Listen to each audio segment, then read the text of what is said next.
Na taarifa hiyo, kwa sasa tunaangazia taarifa nyingine kipindi hiki ambapo wanafunzi wanafungua shule na ambapo idadi ndogo ya wanafunzi wanaorejea shuleni imeweza kushuhudiwa katika uwanja wa magari wa uchukuzi wa umma mjini Machakos. Uwanja wa magari mjini Machakos, ambapo huku wazazi wakilazimikia gharama ya juu ya maisha inayodaiwa kuathiri maandalizi ya ufunguzi wa shule kwa muhula wa kwanza. Wazazi wanasema kwamba nauli ya usafiri imepanda kwa kiasi kikubwa, huku bei za vitabu na mahitaji mengine ya shule nazo zikiendelea kupanda, hali inayowalemea wengi wao. Mwanahabari wetu Nicholas Mbayu yuko mjini Machakos na ambapo anaeleza hali ilivyo pamoja na changamoto zinazowakumba wazazi na wanafunzi katika msimu huu wa kufungua shule.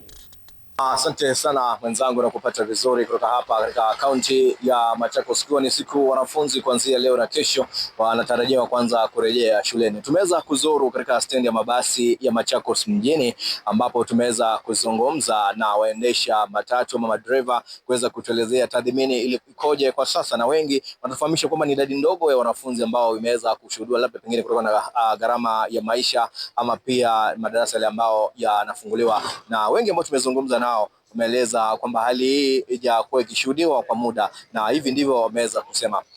Kwa Masaa Travelers Sacco, kulingana na hali ya kazi leo kazi iko kama kawaida tu vile zile siku zingine inakuanga, sababu leo wale watoto tunatarajia warudi shule ni madarasa mawili, form 3 na form 4.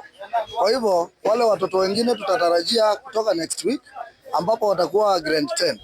Kwa hivyo kwa saa hii hakuna msukumano, hatujapandisha bei ya watoto wanabebwa na ile bei ya kawaida.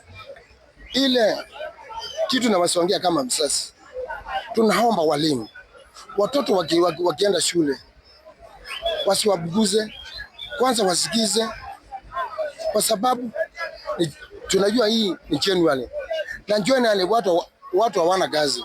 Kwa hivyo tunaomba walimu watoto wakienda shule wangoje tu wazazi wapate pesa. Halikadhalika vile tumeweza kuzuru maduka ambayo ni ya kuuza vitabu na vifaa vya kutumika shuleni, kupata wanafunzi pamoja na wazazi wakiendelea na shughuli ya kununua, lakini wengi wakilalamikia kwamba kupanda kwa gharama ama kupanda kwa bei ya vitabu katika maduka ya kuuza vitabu kama wanavyotueleza kwa sasa. Kwa majina naitwa Shadrack Kanzuki, mkaaji wa Kadhiani. Kwa sasa niko hapa Machakos nikitafutia mtoto vitabu. Kwa kusema kweli tumefuka mwaka vizuri, na ile kitu ambayo inaleta shida ni wazazi. Tunalilia hapa kwa bookshop na hizo maduka za kununua manguo, sababu kama hii kitabu last year ilikuwa inatoka 1200, sasa ni 1850. Kwa hivyo sisi kama wazazi tumefinyilika sana. Na kitu moja kwanza nilikuwa nataka kuongea ni mambo ya replacement hizi za mashule, wale watoto wanaenda grade 10. Mimi niko na mtoto anaenda grade 10 na alikuwa na point mzuri, lakini nimesumbuka sana kutafuta chance ya ile shule ambayo anastahili kwenda, sababu aliitwa shule iko Kitui na aliitwa day school. Kutoka Kadhiani sub county mtoto nipeleke Kitui county ambapo anaenda shule ya day school. Kwa hivyo wale walikuwa wanafanya replacement, tafadhali Minister of Education, ningewaomba tafadhali mu-review na muangalie vile mumeumiza wazazi, vile wazazi wanalia kwa sababu ya kupeleka watoto mahali mbali, lakini kwa sababu hiyo yote imetendeka, sasa tumepata nafasi ya zile shule ziko karibu. Kama mimi nimepata nafasi hapa Mumbuni High School na nafurahia sana, sababu niko hapa kwa kununua vitabu ili mtoto apase kwenda shule siku ya Jumatatu.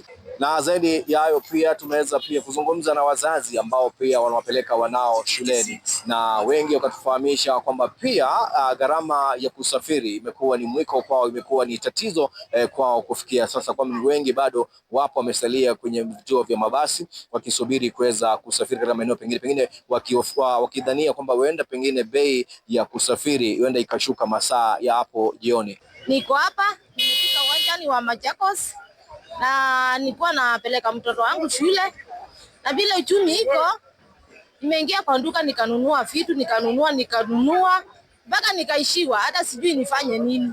Kwa hivyo hii serikali ya Ruto aipandilishe, ama kama hataki kuendelesha uchumi apatie mtu mwingine, tuendeleshe nchi na watoto wetu wasome na kila mtu awe sawa. Hiyo ndio taswira kamili kutoka hapa katika mji wa Machakos siku ya kwanza wanafunzi wanaporejea shuleni muhula huu wa kwanza. Mimi ni Nicholas Mbai, narejesha kwenu studio kwa matangazo zaidi.